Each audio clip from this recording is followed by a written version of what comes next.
Hi, I'm Jessica Valant. I'm a physical therapist and Pilates teacher with over 20 years of experience, and I work with many postpartum moms, women who've had hysterectomies, and other women's health issues. I have experienced all the above myself, and I'm passionate about helping women feel empowered in their bodies and heal safely so that they can do what they want later in life. So what I'm going to do is take you through a few exercises that are really good for helping women after those kind of things. So after a C-section, after birth, after a hysterectomy, we're going to address some of the things that need to happen in our bodies.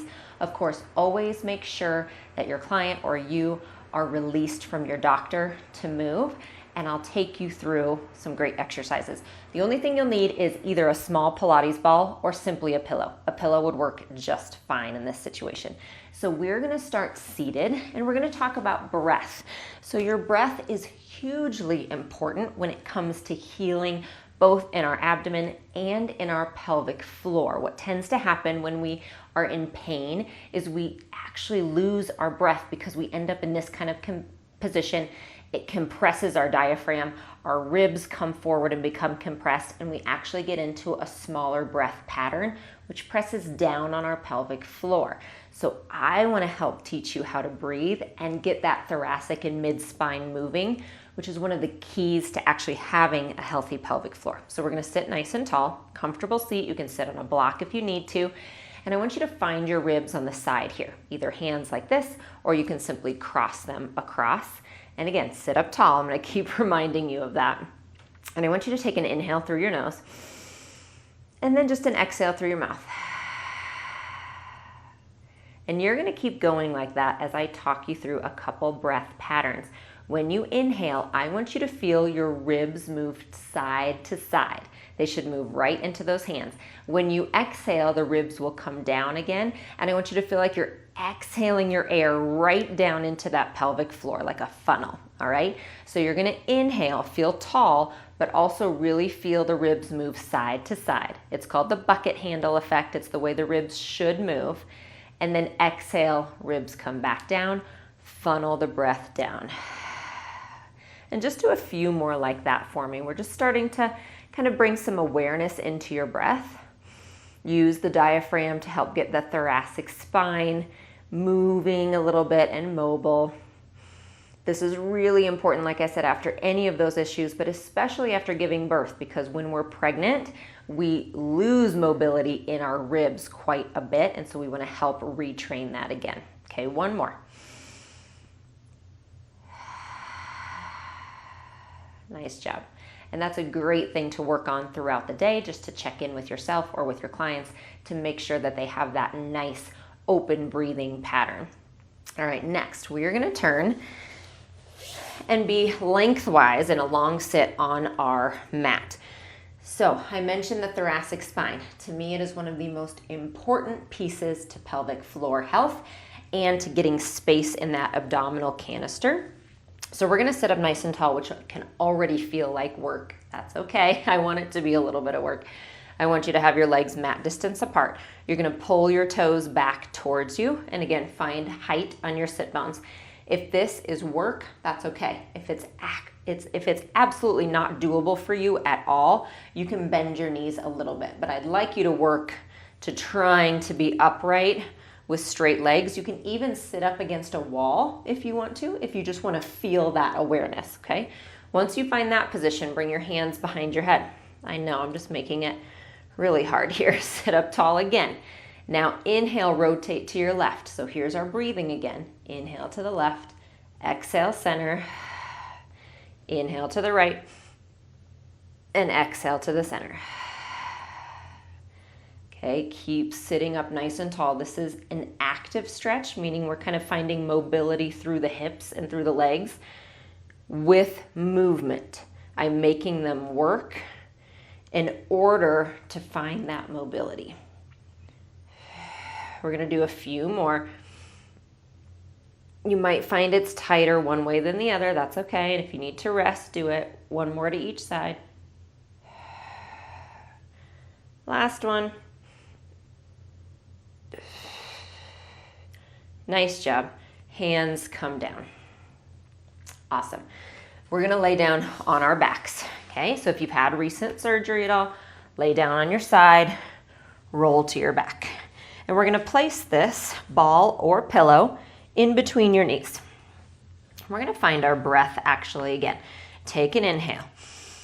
Exhale, gently feel the pelvic floor pull up and in. Now, I'm not gonna teach you about Kegels because they don't work typically. So what we're gonna talk more about is this idea of trying to pull belly button in towards your spine and feel like you're finding a little elevator lift on the pelvic floor. It's okay if it doesn't make a lot of sense right now. I have other videos that talk specifically just to the pelvic floor and how to use the right cues. So you're welcome to go find those if you want a little more instruction. I just want you to find a little bit of awareness with your exhale. Now I'm gonna add one more thing, okay? Take an inhale. Ribs move side to side. Exhale, funnel your breath, belly button in, and squeeze the ball. There we go. Inhale, relax everything. Ribs move side to side. Exhale, funnel, belly in, pelvic floor up, and squeeze the ball. So do you feel all that happening at once? We're starting to use the dynamic relationships of the muscles to work together in a functional way, getting the hip adductors working, which in turn help to turn on the lower abdominals. Hip adductors, just like the thoracic spine, really important piece to all this that tends to be missed, especially when you are 14, 16 weeks out of pregnancy, out of giving birth.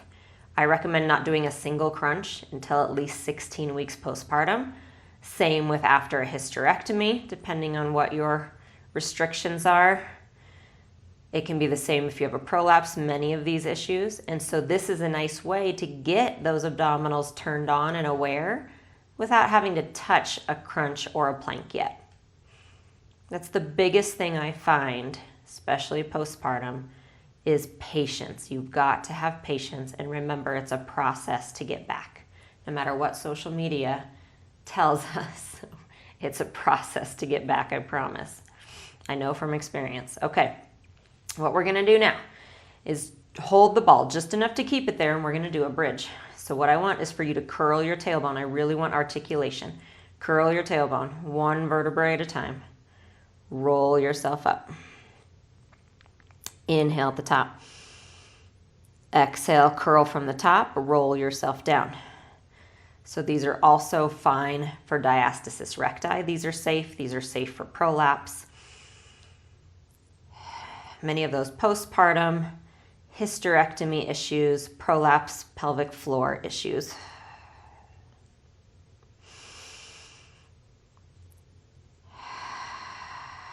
So you'll see I'm moving nice and slow and controlled. I've got my hip adductors working just by holding the ball there. I'm getting some activation into my glutes, which is never a bad thing. And I'm really, again, teaching my pelvis how to move. When there's been any kind of trauma, which birth is a trauma, hysterectomy surgeries are trauma. When there's any kind of trauma, we tend to guard and hold ourselves really tight. And so we need to learn how to release that again.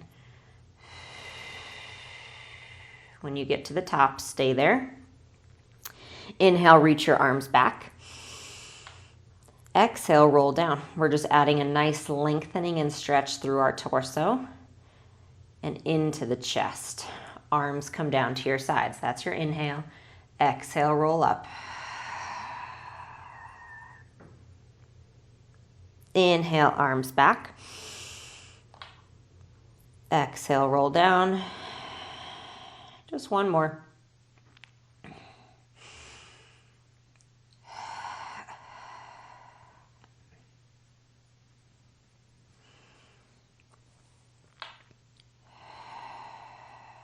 Nice job. And bring the arms down to your sides. Take your time rolling to the side. Take the ball out and then go ahead and sit yourself back up. So that gives you a very basic idea of some of the exercises that are helpful and very safe for women, again, after pregnancy, after giving birth, after a hysterectomy, pelvic floor issues. We need a lot of the same healing modalities.